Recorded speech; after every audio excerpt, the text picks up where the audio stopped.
बॉलीवुड में bold subject पर या रोमांस पर कई फिल्में बन चुकी हैं। कोई एडल्ट कंटेंट के नाम पर बोल्ड होती हैं तो कोई किसी की सच्ची घटना को दिखाती हुई फिल्में होती हैं जिसका कॉन्सेप्ट डेयरिंग वाला होता है। आपको बता दें कि द कश्मीर फाइल जैसी कुछ फिल्मों का भी बी टाउन में डंका बजता है। ऐसी ही एक फिल्म के बारे में आज हम बात करेंगे जिसका नाम है the diary of West Bengal. Mumbai में Bollywood film the diary of West Bengal को लेकर एक प्रेस कॉन्फ्रेंस आयोजित की गई जिसमें इस फिल्म को सेंसरशिप तो मिल चुकी है लेकिन सेंसर बोर्ड से इसे रिलीज करने के लिए सर्टिफिकेट अभी तक नहीं मिल पा रहा है। निर्माता निर्देशक सेंसर बोर्ड के चक्कर लगा कर थक गए हैं लेकिन सेंसर बोर्ड इस मूवी को लेकर कुछ भी बोलने पर परहेज कर रहा है। वहीं इस फिल्म को लेकर फिल्म के डायरेक्टर, प्रोड्यूसर समेत पूरी टीम ने प्रेस कॉन्फ्रेंस में अपनी बात रखी। इस दौरान फिल्म के प्रोड्यूसर वसीम रिजवी और निर्देशक सनोज मिश्रा ने पश्चिम बंगाल की ममता बनर्जी सरकार पर जमकर हमला बोला। आइए आपको सुनाते हैं क्या कुछ कहना है फिल्म से जुड़ी टीम का। एक प्रेशर रहता है कि फैक्ट्स सही तरह से लोगों तक पहुंचने चाहिए, तो पहले जानना चाहूंगा कि क्या क्या रिसर्च लगी फिल्म को लेकर, उस बारे में हमें बताइए और थोड़ा सा अगर फिल्म के क्राफ्ट के बारे में हमारी ऑडियंस से शेयर करना चाहेंगे। और जहाँ पर रिसर्च की बात है तो ये रिसर्च हमारा 2 साल पुराना रहा है। 2 साल रिसर्च और इस लेवल पर रिसर्च रहा है कि वो पिज्ज़ा खाते हुए बैठ के एसी हॉल में नहीं रहा है। वो किसी विदेशी मुल्क में जाके वहाँ से किस तरह से लोगों का पलायन होता है, वहाँ पे किस तरह से लोगों के साथ अत्याचार हुआ है, ग्राउंड लेवल पर जाकर वो काम किया गया है जो शायद किसी ने अभी तक बॉलीवुड में ना किया हो। उस लेवल पर रिसर्च हुआ है और उस रिसर्च को सच मानते हुए आज सेंसर बोर्ड ने हमें ओके किया कि भाई आपकी फिल्म रिलीज हो सकती है, आपकी चीज़ें जो आप बोले वो सच है। तो उस ग्राउंड लेवल पर 2 साल तक काम करने के बाद फिर उससे भी ज़्यादा मेहनत हुई हमारी शूटिंग पर, क्योंकि जो चीज़ें धरातल पे हमने देखी थी उसको एज इट इज़ पर्दे पर उतारना भी हमारे लिए बहुत एक चैलेंज का काम था, एक बहुत मुश्किल काम था। जो हमने सबके सहयोग, मेरी पूरी टीम ने अच्छा काम किया, उनके सबके सहयोग से हमने काम किया और आज फिल्म हमारी रिलीज़ के लिए तैयार हो रही है। इसमें दोनों चीज़ें हमारे लिए मैटर करती हैं कि हमारा रिसर्च और हमारा ग्राउंड लेवल पर किया हुआ काम। ग्राउंड लेवल पर जो काम हुआ है उसमें भी मुश्किलें कम नहीं थी। जिस तरह से रिसर्च पर बहुत बड़ी मुश्किलातें थी वैसे ही मुश्किलात ग्राउंड लेवल पर काम करने में भी थी, क्योंकि हमारे पास बहुत ज़्यादा संसाधन नहीं थे। हमारे पास टीम बहुत ज़्यादा थी, जंगल था, शेर थे, बाघ थे, सांप थे। हमारे पास किसी के पास कुछ प्रोडक्शन देने के लिए कुछ भी नहीं था, लेकिन फिर भी हम लोगों ने एक जुनून के तहत, एक आंदोलन के तहत इस फिल्म को बनाया और आज इस मुकाम पर यहाँ तक लेकर आए हैं ताकि लोग इसको देखें, दुनिया देखे और हमारे जो इंसानियत, जो मानवता के खिलाफ जो काम हो रहा है उसके खिलाफ एक माहौल बने और हम सब लोग इंसान बनकर एक जिंदा जैसे इंसान रहते हैं हम उस तरह से सब लोग रहें। ये चाहे बंगाल में हो रहा हो, चाहे यूपी में हो, चाहे कश्मीर में हो। हम किसी पर्टिकुलर किसी स्टेट की बात नहीं करते हैं, किसी राजनीति की बात नहीं करते हैं। हमारा जो नज़रिया है फिल्म बनाने का वो बेसिक फैक्ट है। ये कोई प्रोपोगेंडा नहीं है कि आपने प्रोपोगेंडा फिल्म बना दी। अगर इसको प्रोपोगेंडा फिल्म बोलते हैं, सच बोलने वाली फिल्मों को, तो मुझे लगता है सारी फिल्में ऐसी ही बननी चाहिए, प्रोपोगेंडा फिल्में ही बननी चाहिए, क्योंकि हम सच बोल रहे हैं। हमने बंगाल के उस दर्द को सिर्फ 1% दिखाने की कोशिश कर पाए हैं, क्योंकि 100% किसी फिल्मकार की हैसियत नहीं कि उस फिल्म को, उस दर्द को समेट सके जो आज 80 सालों से वहाँ पर हो रहा है। आज़ादी के पहले से लेकर अभी तक जो चीज़ें बंगाल जो दर्द झेल रहा है, पंजाब से भी ज़्यादा दर्द बंगाल ने झेला है। और पंजाब में तो आज बहुत स्टेबिलिटी हो गई है, लेकिन बंगाल आज भी हमारा बहुत डिस्टर्ब है। क्यों है? क्योंकि वहाँ पर सिर्फ वोट बैंक की राजनीति है। वोट बैंक के लिए वहाँ पर कुछ भी किया जा रहा है। आप सोचिए कि संदेश खाली का मुद्दा मैंने सबसे पहले इस फिल्म के माध्यम से 2 साल पहले उठाया और उसके बाद ही हम सब लोगों पर FIR दर्ज हो गई वहाँ पर। उस वक्त मीडिया ने बोला ये प्रोपोगेंडा है। आपने कैसे कह दिया? जब वही चीज निकल कर आज सामने आई आप लोगों के सामने, पूरी दुनिया ने देखा, पूरी दुनिया थूक रही है, सब कुछ कर रही है, लेकिन वही मुद्दा मैंने फिल्म के माध्यम से जब उठाया था उस वक्त सरकार ने हम सबको जेल में डालने की कोशिश की और आज भी हम लोग इस चीज से जूझ रहे हैं। लीगल मामलों में आज भी हमारी फिल्म जूझ रही है, लेकिन फिर भी सेंसर बोर्ड और इनकी सबकी दया रहेगी तो अगले महीने तक हम लोग फिल्म को रिलीज करने की स्थिति में आ पाएंगे। लेकिन सेंसर बोर्ड की नीयति अच्छी नहीं लग रही है मुझे, जिसमें बैठे हुए वामपंथी लोग अभी भी हैं जो इस फिल्म को रोकने की कोशिश कर रहे हैं, जिसकी वजह से आप लोग यहाँ पर हम लोग मौजूद हुए। आज 3 महीने से हमारी फिल्म सेंसर बोर्ड में जमा होने के बाद, सारे कट जमा करने के बाद भी सेंसर बोर्ड के सर्टिफिकेट का इंतजार कर रही है। अब आप बताइए कौन सा कानून है, ये कौन सा लॉ है जो आप सब कुछ सबमिट करने के बाद भी हमें सर्टिफिकेट नहीं दे रहे हो और रीजन भी नहीं बता रहे हो कि हम किस वजह से आपकी फिल्म को सर्टिफिकेट नहीं दे रहे। ये क्या तरीका है आपका? लाखों करोड़ रुपए का पैसा लगा हुआ है, मान सम्मान इज्जत लगी हुई है सब लोगों की, करोड़ रुपए खर्च हुआ है। इसका जवाबदार कौन है? कौन सेंसर बोर्ड इसका जवाबदार है? कौन लेगा इसकी जवाबदेही जब हमारी फिल्म सही समय पर रिलीज नहीं हो पा रही? आज हम 3 महीने लेट हो चुके हैं इस फिल्म को लेकर के। आज हम यहाँ पर मौजूद हैं तो ये दर्द है। एक देश के लिए, हम समाज के लिए काम कर रहे हैं। उस समाज के काम में अगर हमारे साथ इस तरह से मिसबिहेव हो रहा है, हम सही समय पर नहीं आ पा रहे हैं, हमारी चीजें सही समय पर नहीं आ रही, इसका दोषी कौन है? क्या हमारे पैसों की भरपाई करेगा सेंसर बोर्ड? क्या ये आप लोग बताइए मुझे। आज इस मुद्दे से हम लोग यहाँ पर बैठे, बताया सेंसर बोर्ड ने सर्टिफिकेट, कोई रीजन नहीं बता रहे हैं। वो लोग बोले सब ठीक है, हमारे यहाँ जमा है। अरे जमा है तो दो सर्टिफिकेट दो। हम 1.5 महीने से चिल्ला रहे हैं कि हमें सर्टिफिकेट दो भैया, फिल्म रिलीज करनी है। बाद में हमारे पास जब कोई नहीं बचेगा तो हम कहां से फिल्म को लेकर के आएंगे मार्केट में? जाहिर सी बात, इसके पीछे पाकिस्तान और सारे लोग काम कर रहे हैं जो हमारे फिल्म के अगेंस्ट में है, जो हमारे देश के अगेंस्ट में है, जो मानवता के अगेंस्ट में है। इंसानियत के लिए हमने अगर फिल्म बनाई है, अगर इसके अगेंस्ट में कोई जा रहा है तो जाहिर सी बात है कि वो हमारे देश के खिलाफ है, वो चाहे सेंसर बोर्ड ही क्यों ना हो। आज सरकार इतना अच्छा काम कर रही है, लेकिन सरकार को भी जरूरत है कि ऐसे लोगों को चिन्हित करने के लिए कि जो राष्ट्रवादी फिल्मों को, जो सच बोलने का मादा उठाए आज 70 सालों के बाद, ऐसी फिल्मों को बाहर आने के लिए कौन रोक रहा है? कौन ऐसी ताकत है जो रोक रही है? उस पर भी ध्यान देने की जरूरत है और वही आवाज उठाने के लिए आज हम सारे लोग यहाँ पर इकट्ठा हुए। हाँ जी जी। जैसे आप रिसर्च शब्द का इस्तेमाल करते हैं तो जाहिर है आपके रिसर्च में जो भी कुछ एक फाइंडिंग होगी, कुछ डेटा होगा, उसके बारे में आप बता सकते हैं कि आपकी रिसर्च में क्या फाइंडिंग है, क्या डेटा है? देखिए, जो फाइंडिंग और डेटा हमारे पास रिसर्च का था वो हमने सब सेंसर बोर्ड के सामने रखा। सेंसर बोर्ड ने उसको एक्सेप्ट किया, उसकी कमेटी ने पहले रिजेक्ट किया, दूसरी बार फिर से कमेटी बैठी तो उन्होंने एक्सेप्ट किया कि हाँ आप जो बोल रहे हो वो सच है। क्योंकि वो मैं जानना चाहता हूँ कि सेंसर सीबीएसई तो बाद में आता है। हाँ जी। बट आपने जो रिसर्च किया उसके रिसर्च के अनुसार क्या कंक्लूजन हुआ, क्या इशू है, उसमें कुछ डेटा है, पॉजिटिव है कि देखिए, मेरा मकसद फिल्म को बनाना था, उस आवाज़ को उठाना था जो विदेशों में बहुत कम लोग, चंद लोग जो दूसरे धर्मों के बचे हुए हैं उनके साथ जो अत्याचार हो रहा है, मुझे उस आवाज़ को उठाना था। वो चाहे पाकिस्तान हो, चाहे बांग्लादेश हो, चाहे अफगानिस्तान हो, जहाँ पर माइनॉरिटी, जहाँ पर 24% 22% लोग रहते थे, वहाँ पर 1-2% लोग बचे हैं खाली, बाकी 22% कहाँ गए? ये हमारी फिल्म की कहानी है, ये हमारी फिल्म का थॉट ही है कि 22% लोग कहाँ गए।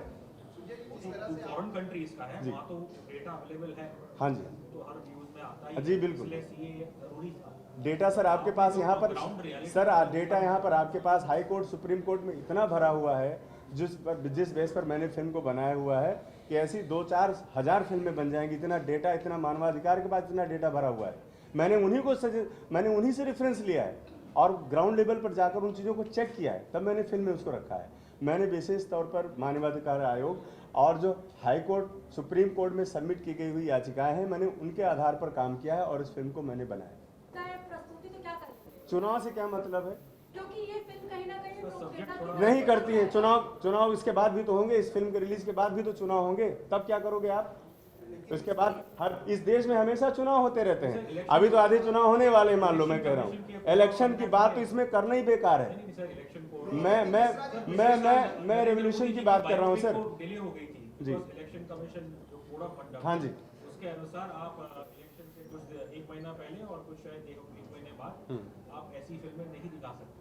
तो उस हिसाब से मतलब शायद इसलिए मेरे ख्याल से आपको लगता है सीबीएसई भी टेंशन पे होगा, क्योंकि वो भी शायद कुछ इलेक्शन कमीशन से कुछ अपडेट चाह रहा होगा। नहीं तो हमें फिर अप्रूव क्यों किया है? सेंसर बोर्ड ने हमें अप्रूव क्यों किया कि आपकी फिल्म रिलीज के लिए रेडी है?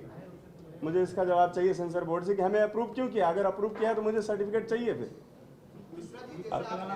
जी हाँ बिल्कुल। लेकिन जब आपने ट्रेलर लॉन्च किया था तो आपके खिलाफ नोटिस जारी हुई थी हाँ, बंगाल पुलिस से। हाँ, उसमें अब ऑर्डर भी आ गया है। हाँ। और ऐसे में अब आप फिल्म को रिलीज करने की बात कर रहे हैं, क्या वजह मानते हैं? सेंसर बोर्ड कहीं ना कहीं लोकसभा चुनाव को ध्यान में रखते हैं, क्योंकि ये पर्टिकुलर फिल्म एक राज्य को दर्शाती हुई। मेरा ये मानना है ये कुछ नहीं है, ये सिर्फ जो अपोजिशन है उनका ये फंडा है कि किसी तरह इस फिल्म को रोक दिया जाए। मैं कह रहा हूँ इलेक्शन के बाद भी आएगी तो बात तो वही होगी ना। हम इलेक्शन से 3 महीने पहले फिल्म को रिलीज़ करना चाह रहे हैं, हमको इलेक्शन से मतलब नहीं, हमें मतलब है कि हम जो मेरा टारगेट ओरिएंटेड जो हमारा ऑडियंस में वहाँ तक पहुँचूँ और हमारे जो पैसे लगे हुए हैं वो भी वापस आए, क्योंकि ब्याज पे लिया हुआ पैसा है, कई करोड़ ब्याज पे लगा हुआ पैसा है। और सीए बाद में लागू हुआ है। जी, सीए बाद में लागू हुआ, अच्छी बात है, लेकिन बंगाल में लागू हो गए हैं कि नहीं ये भी नहीं पता मुझे, क्योंकि वहाँ से तो मुझे सुनने में आ रहा है कि हम सीए लागू नहीं करेंगे, ऐसी बातें सुनने में आ रही। तो इस पर भी हम लोग क्यों नहीं कभी सवाल उठाते कि पूरे देश दुनिया में जिस कानून की ज़रूरत है, हमारी फिल्म सीए एनआरसी कानून का सबसे बड़ा पक्षधर हमारी फिल्म है। हम उस आवाज़ को लेकर आ रहे हैं कि क्यों ज़रूरत पड़ी इस कानून की।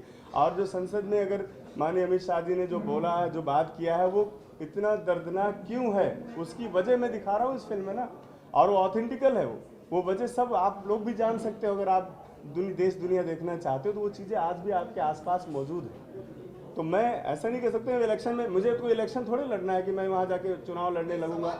और नहीं, सुनिए सर, विपक्ष की मैं नहीं बात करता हूँ सर, मैं कह रहा हूँ पॉलिटिक्स, इलेक्शन से इस फिल्म का क्या लेना देना। ना हम कोई राजनीति कर रहे हैं, ना हम इलेक्शन लड़ने जा रहे हैं, ना बीजेपी ने उसने फंडिंग की है कोई कि मैं उसको फायदा पहुंचाने जा रहा हूं। अगर बीजेपी फंडिंग करती तो हम लोग साल भर पैसे मांगने के लिए नहीं घूमते रहते कि भैया फिल्म के पैसे दो हमको। और अगर फिल्म में हमने फंडिंग विदेशी बीजेपी की फंडिंग होती, आरएसएस की फंडिंग होती, तो ये पिक्चर 500 करोड़ की बनी होती। इस फिल्म में अक्षय कुमार, सलमान खान जैसे लोग होते। हम न्यू कुमार थिएटर आर्टिस्ट को लेकर फिल्म नहीं बनाते सर। आप इस बात को भी समझिए, मेरी दर्द को समझिए आप। मैं पहले अपना परिचय दे दूं। मैं पहले वसीम रिजवी था और शिया सेंट्रल वक्फ बोर्ड उत्तर प्रदेश का 4 बार अध्यक्ष रहा हूं, 2 बार दर्जा राज मंत्री रहा हूं। और कुछ स्थितियां ऐसी आई, चाहे वो राम मंदिर का इशू हो, उसमें भी मैं पक्षकार था, और ऐसा टकराव पैदा हुआ जिस धर्म से मैं ताल्लुक़ रखता था, इस्लाम से, तो मुझे इस्लाम से निकाला गया। मैंने सनातन धर्म को इख्तियार किया। अब मैं जितेंद्र नारायण सिंह हूँ। ये इशू जो है ये हमारी film the diary of West Bengal का है, और इस इशू को हम उससे नहीं जोड़ना चाहते, वो दुनिया जानती है। देखिए, द डायरी ऑफ वेस्ट बंगाल एक ऐसी फिल्म है, आप इसको एक बंगाल से जोड़कर नहीं देख सकते। ये एक पूरे देश की समस्या है जो बंगाल से पैदा की जा रही है। बंगाल में पैदा करके उसको परवरिश दी जा रही है, वो है रोहिंग्यास। वो कट्टरपंथी लोग जो भारत के अंदर आकर जिहाद जैसा इश्यूज के ऊपर काम करते हैं, या भारत के अंदर आकर गजवाए हिंद की बात करते हैं, उस तरह के इश्यूज के ऊपर हमारी ये फिल्म है the diary of West Bengal, जो उसको एक्सपोज करती है। मेरा नाम अर्शन है और मैंने कैरेक्टर सुहासनी का किरदार किया है। मुझे जब सनोज सर ने स्टोरी बोली, एज एन एक्टर मुझे स्टोरी बहुत पसंद आई, एंड एज एन एक्टर मुझे लगा कि ये मेरे कैपेबिलिटी को और एक्सटेंड कर सकता है, इसलिए मुझे ये किरदार करने में काफ़ी संतुष्टि हुई। अर्शिन, ट्रेलर देख के ऐसा लग रहा है कि आपका कैरेक्टर शायद दूसरे देश से आया है और परसिक्यूटेड है। जी। समझ मेरा एक सिंपल सा सवाल था कि एक परसिक्यूटेड, चाहे उसका नाम हो सुहासिनी हो या फिर सबीना हो, इसमें तो कोई फ़र्क नहीं है जी। तो फिर जो सीए है उसके अंदर जो एक कॉन्स्टिट्यूशनली भी जो बात छिड़ी गई है कि ये अनकॉन्स्टिट्यूशनल है बिकॉज ये धर्म जात के नाम पे ये डिस्क्रिमिनेट करता है। तो considering that you played a persecuted character और we just in the reel, तो इस चीज़ पे आप क्या कहना चाहिए? इस जनरली कोई भी नाम हो सकता था कैरेक्टर का, सुहासनी हो सकता था या कोई सायरा या कुछ भी हो सकता था। ये एक सुहासनी है और नाम पसंद था सर को, इसलिए सुहासनी के लिए सीए द्वारा भारत में जगह है, लेकिन सबीना के लिए क्यों नहीं? ऑफ कोर्स है, बदलाव है, इसमें चेंजेस है। देखिए, इसके ऊपर मैं बता दूं, ये कलाकार लोग हैं, हाँ, इनसे सवाल नहीं पूछना चाहिए, पॉलिटिकल हैं। देखिए, सबीना शायरन सुहासनी के लिए जगह इसलिए है कि सुहासनी जैसे बहुत से परिवार इस्लामिक कट्टरपंथी मानसिकता का पड़ोसी मुल्क में शिकार हैं, इसलिए सीए लागू हुआ है। सीए कोई हिंदुस्तानी की जो नेशनलिटी है वो ले नहीं रहा। जो सीए के खिलाफ प्रोपेगेंडा होता है, इस पर तो हर हिंदुस्तानी को गर्व करना चाहिए कि हिंदुस्तान जैसे मुल्क ने पड़ोसी मुल्क के उन अल्पसंख्यक, पाकिस्तान ने सीए क्यों नहीं लागू किया? अगर पाकिस्तान समझता है कि हिंदुस्तान में मुसलमान परेशान हैं, तो उसने अपने दामन क्यों नहीं फैला दिया कि आओ मेरे आगोश में आ जाओ? क्यों? भारत ने क्यों ऐसा किया? भारत को दर्द है उन हिंदुओं का जो पड़ोसी मुल्क में जाति का शिकार है, लेकिन उन मुस्लिम मुल्कों को अपने मुसलमानों का दर्द नहीं अगर वो समझते हैं, जबकि हम हिंदुस्तान में बहुत खुश हैं, सारा मुसलमान यहां सुरक्षित है। वो हालात नहीं है। जब पार्टीशन हुआ था तो यहां जो मुसलमानों की संख्या थी, अगर आज आप देखें तो वो बहुत ज्यादा हो चुकी है, और कुछ दिन के बाद ये अल्पसंख्यक नहीं रहेंगे, ये अल्पसंख्यक स्टेटस से बाहर चले जाएंगे, जा चुके हैं और कई स्टेट में जा चुके हैं। मैंने इसके ऊपर भी सुप्रीम कोर्ट में अपनी बात रखी है कि अल्पसंख्यक स्टेटस भी स्टेट वाइज देना चाहिए। कश्मीर में हिंदुओं को अल्पसंख्यक स्टेटस मिलना चाहिए, केरल में हिंदुओं को अल्पसंख्यक स्टेटस मिलना चाहिए, उसके फायदे मिलने चाहिए।